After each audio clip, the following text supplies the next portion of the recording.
ಹಾವೇರಿಯಿಂದ ಮಾಜಿ ಸಿಎಂ ಬಸವರಾಜ ಬೊಮ್ಮಾಯಿ ಅವರು ಕಂಟೆಸ್ಟ್ ಮಾಡ್ತಾ ಇದ್ದಾರೆ. ಇನ್ನೊಂದು ಕಡೆಯಲ್ಲಿ ಇವರ ವಿರುದ್ಧವಾಗಿ ಕಾಂಗ್ರೆಸ್ನಿಂದ ಆನಂದ ಸ್ವಾಮಿ ಗಡ್ಡದೇವರ ಮಠ ಇವರು ಕಂಟೆಸ್ಟ್ ಮಾಡ್ತಾ ಇರುವಂಥದ್ದು. ಬಹಳ ಪೈಪೋಟಿ ಇರುವಂಥ ಕದನ.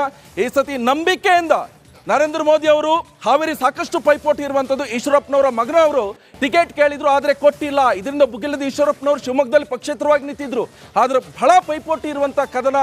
ಈಗ ಬಸವರಾಜ ಬೊಮ್ಮಾಯಿ ಅವರು ಬಿಜೆಪಿಯಿಂದ ಕಂಟೆಸ್ಟ್ ಮಾಡ್ತಾ ಇದ್ರು. ಹಾಗಾದ್ರೆ ಇವತ್ತಿನ ಟ್ರೆಂಡ್ ಯಾವ ರೀತಿ ಆಗಿದೆ? 50% ಬಿಜೆಪಿ ಇದ್ರೆ ಕಾಂಗ್ರೆಸ್ ಕೂಡ 50% ಇದೆ. ಎರಡು ಸಮಬಲವನ್ನ ಕಾಯ್ದುಕೊಂಡಿದ್ದಾರೆ. ಆದರೆ ನಿನ್ನೆ ಯಾವ ರೀತಿ ಆಗಿದೆ ಅಂತ ಹೇಳಿದ್ರೆ, ನಿನ್ನೆ ಬಿಜೆಪಿ 45% ಇದೆ, ನಿನ್ನೆ ಕಾಂಗ್ರೆಸ್ 55% ಇದೆ. 5% ಕಾಂಗ್ರೆಸ್ ಇಳಿಸ್ಕೊಂಡ್ರೆ ಬಿಜೆಪಿಯಿಂದ ಬಸವರಾಜ ಬೊಮ್ಮಾಯಿ ಅವರು ಕಾಲಿಗೆ ಚಕ್ರ ಕಟ್ಟಿಕೊಂಡವರಂತೆ ಮತ ಪ್ರಚಾರಕ್ಕೆ ಇಳಿದಿದ್ದಾರೆ. 5% ಜಾಸ್ತಿ ಆಗಿದೆ.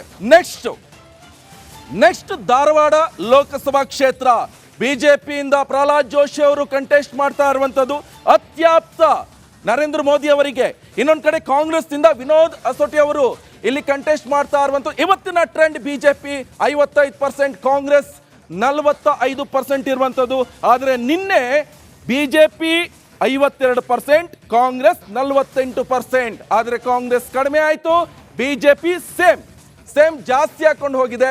ಇನ್ನೊಂದು ಕಡೆಯಲ್ಲಿ ಬಿಜೆಪಿಯಿಂದ ಪ್ರಹ್ಲಾದ್ ಜೋಶಿ ಅವರು ಕಂಟೆಸ್ಟ್ ಮಾಡ್ತಾ ಇರುವಂಥದ್ದು. ಇನ್ನೊಂದು ಕಡೆಯಲ್ಲಿ ದಿಂಗಲಾಶ್ವರ ಶ್ರೀಗಳು ಕೂಡ ಭುಗಿಲೆದ್ದಿದ್ದಾರೆ. ಬಂಡಾಯ ಹೇಳುವಂಥ ಚಾನ್ಸಸ್ ಕೂಡ ಕಂಡು ಬರ್ತಾ ಇರೋದು. ಕಾಂಗ್ರೆಸ್ ಹೋಗ್ತಾರೆ. ಒಂದಿಷ್ಟು ಮಾತುಗಳಿರುವಂಥದ್ದು. ಸಪೋರ್ಟ್ ಮಾಡಿಲ್ಲ ಅಂದರೆ ಬಿಜೆಪಿಗೆ ಇಳಿಮುಖ ಆಗುವಂಥ ಸಾಧ್ಯತೆ ಕೂಡ ಕಂಡು ಬರ್ತಾ ಇದೆ.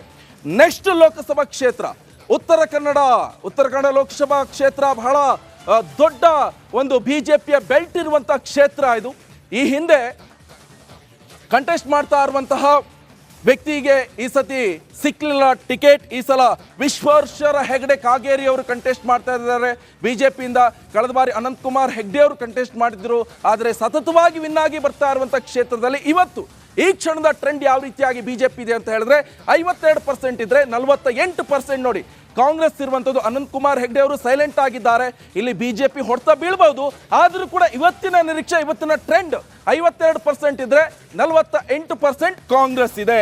ಇನ್ನೊಂದು ಶಿವಮೊಗ್ಗ ಲೋಕಸಭಾ ಕ್ಷೇತ್ರ ಬಹಳ ಜಿದ್ದಿನ ಕಣ ಇದು. ಯಾಕಂತ ಹೇಳಿದ್ರೆ ಇಲ್ಲಿ ಡಾಕ್ಟರ್ ಶಿವರಾಜ್ ಕುಮಾರ್ ಅವರೇ ಪ್ರಚಾರಕ್ಕೆ ಇಳಿದಿದ್ದಾರೆ. ಅವರ ಪತ್ನಿ ಪರವಾಗಿ ಗೀತಾ ಶಿವರಾಜ್ ಕುಮಾರ್ ಪರವಾಗಿ. ಇನ್ನೊಂದು ಕಡೆಯಲ್ಲಿ ಮಾಜಿ ಸಿಎಂ ಯಡಿಯೂರಪ್ಪನವರ ಮಗ BY ರಾಘವೇಂದ್ರ ಅವರು ಕಂಟೆಸ್ಟ್ ಮಾಡ್ತಾ ಇರುವಂಥದ್ದು. ಸತತವಾಗಿ ವಿನ್ ಆಗಿ ಬರ್ತಾ ಇದ್ದಾರೆ. ಅದು ಕೂಡ ಬಿಜೆಪಿಯ ಭದ್ರಕೋಟೆ. ಹಾಗಾದ್ರೆ ಇವತ್ತಿನ ಟ್ರೆಂಡ್ ಯಾವ ರೀತಿಯಾಗಿದೆ?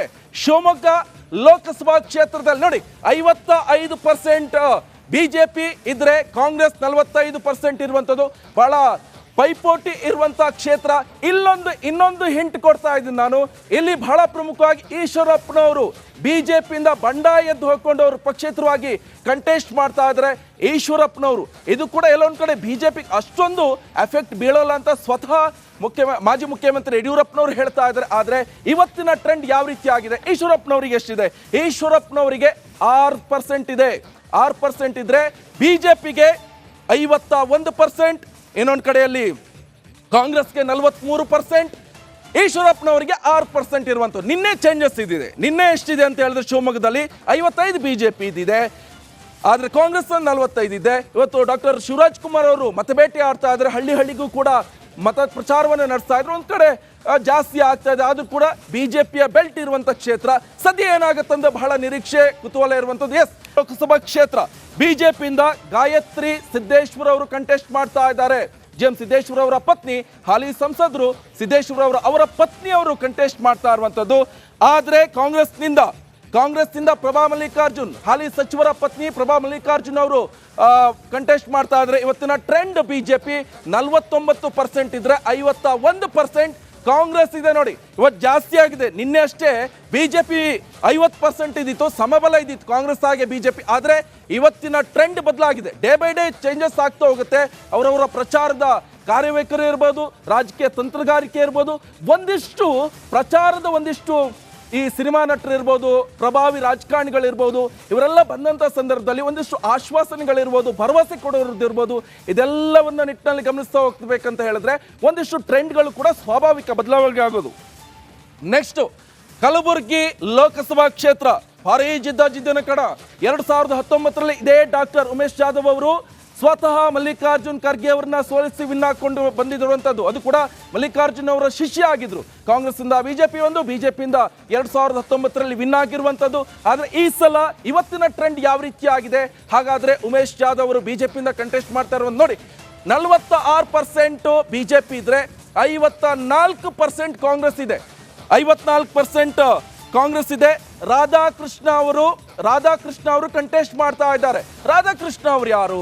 ರಾಧಾಕೃಷ್ಣ ಅವರು ಸ್ವತಃ ಕಾಂಗ್ರೆಸ್ನ AICC ಅಧ್ಯಕ್ಷರಾದಂತ ಮಲ್ಲಿಕಾರ್ಜುನ ಖರ್ಗೆ ಅವರ ಅಳಿಯ ರಾಧಾಕೃಷ್ಣ ಅವರು ಇಲ್ಲಿ ಕಂಟೆಸ್ಟ್ ಮಾಡ್ತಾ ಇದ್ದಾರೆ. ಆದ್ರೆ ಇವತ್ತಿನ ಟ್ರೆಂಡ್ ಯಾವ ರೀತಿಯಾಗಿದೆ ಅಂತ ಹೇಳಿದ್ರೆ 54% ಕಾಂಗ್ರೆಸ್ ಇದೆ.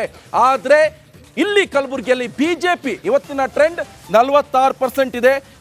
ಆದ್ರೆ ನಿನ್ನೆ 51% ಇಲ್ಲೇ ಇದೆ ಬಿಜೆಪಿ.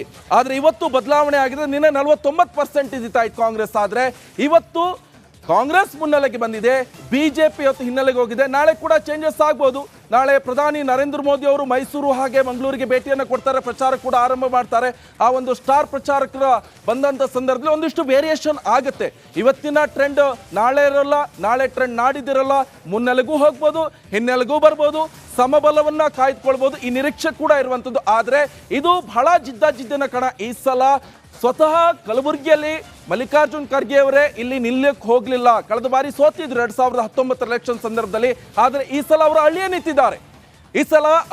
ನಿಂತಿದ್ದಾರೆ. ಅಲ್ಲಿಂದ ರಾಧಾಕೃಷ್ಣ ಅವರು ಬಹಳ ಜಿದ್ದಿನ ಕಣ. ನೆಕ್ಸ್ಟ್ ನಮಸ್ಕಾರ, ಕರ್ನಾಟಕ ಪ್ರೈಮ್ ಟೈಮ್ಗೆ ಸ್ವಾಗತ. ನಾನು ಜಯಪ್ರಕಾಶ್ ಶೆಟ್ಟಿ. ಇಡೀ ಕರ್ನಾಡು ಇವತ್ತು ರೆಬೆಲ್ ಆಗಿ ನಿಂತಿದೆ. ಈ ಹಗರಣಗಳನ್ನು ಸದನದಲ್ಲಿ ಪ್ರಸ್ತಾಪ ಮಾಡಲು ಕೂಡ ಕಾಂಗ್ರೆಸ್ ಹಿಂದೇಟು ಹಾಕಿದ್ದೇಕೆ? ನಿಮ್ಗೆ ಸಂಬಳ ಅದಕ್ಕೆ, ನಿಮಗೆ ವಾಹನ ಅದಕ್ಕೆ, ನಿಮಗೆ ವೆಪನ್ ಅದಕ್ಕೆ, ನೀವು ಅದನ್ನು ಸೆರೆ ಹಿಡಿಬೇಕಾಗಿದೆ. ನೀವು ವಿದ್ಯುತ್ ಬರ ಇದೆ ಅಂತ ಹೇಳ್ತಾ ಇದ್ದೀರಿ. ಎಲ್ಲಿ ಬರ ಇದೆ ನೀವು ಹೇಳಬೇಕು. ಪಾಕಿಸ್ತಾನ್ ಆಕ್ಯುಪೈಡ್ ಕಾಶ್ಮೀರ್ ಅದು ಎಂದೆಂದಿಗೂ ನಮ್ಮದು. 40 ಮೆಷಿನ್ಗಳು ತಂದಿತ್ತು ನೋಟ್ ಎಣಿಸುವುದಕ್ಕೆ, ಅದೇ ಹಾಳಾಯಿತು. ಮಥುರಾದ ಗಲಾಟೆ ಇದೆಯಲ್ಲ, ಅದು ಸ್ಥಳೀಯವಾಗಿ ಕೂತು ಪರಿಹರಿಸಬಹುದಾದಂಥ ಕಾನೂನಿದೆ. ಗ್ಯಾರಂಟಿ ಯೋಜನೆಯಿಂದ ನಷ್ಟ ಆಗಿದೆ, ಲಾಭ ಆಗಿದೆ, ದಯವಿಟ್ಟು ಹೇಳಿ. Dawood Ibrahim most wanted criminal ಯಾವಾಗಾದ?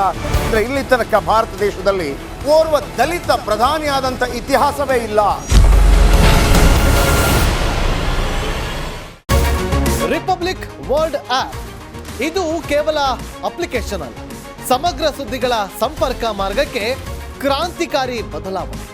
Republic world app ಕೇವಲ ಸುದ್ದಿ ಅಪ್ಲಿಕೇಶನ್ ಅನ್ನ ಪರಿಚಯ ಮಾಡ್ತಾ ಇಲ್ಲ, ಬದಲಾಗಿ ಡಿಜಿಟಲ್ ಸುದ್ದಿ ಬಳಕೆಯ ಹೊಸ ಯುಗಕ್ಕೆ ನಾಂದಿ ಹಾಡ್ತಾ ಇದೆ. ಇದೊಂದು ಬ್ರೇಕಿಂಗ್ ನ್ಯೂಸ್, ಪ್ರಭಾವಶಾಲಿ ಕಾರ್ಯಕ್ರಮಗಳಿಗೆ ಗಟ್ಟಿಯಾದ ವೇದಿಕೆ. ರಿಪಬ್ಲಿಕ್ ವರ್ಲ್ಡ್ ಅಪ್ಲಿಕೇಶನ್ ಈಗ ಲೈವ್ ಆಗಿದೆ. ಗೂಗಲ್ ಪ್ಲೇ ಸ್ಟೋರ್ ಮತ್ತು ಆಪಲ್ ಆಪ್ ಸ್ಟೋರ್ ಎರಡರಲ್ಲೂ ಲಭ್ಯವಿದೆ. ಈಗಲೇ ಡೌನ್ಲೋಡ್ ಮಾಡಿ.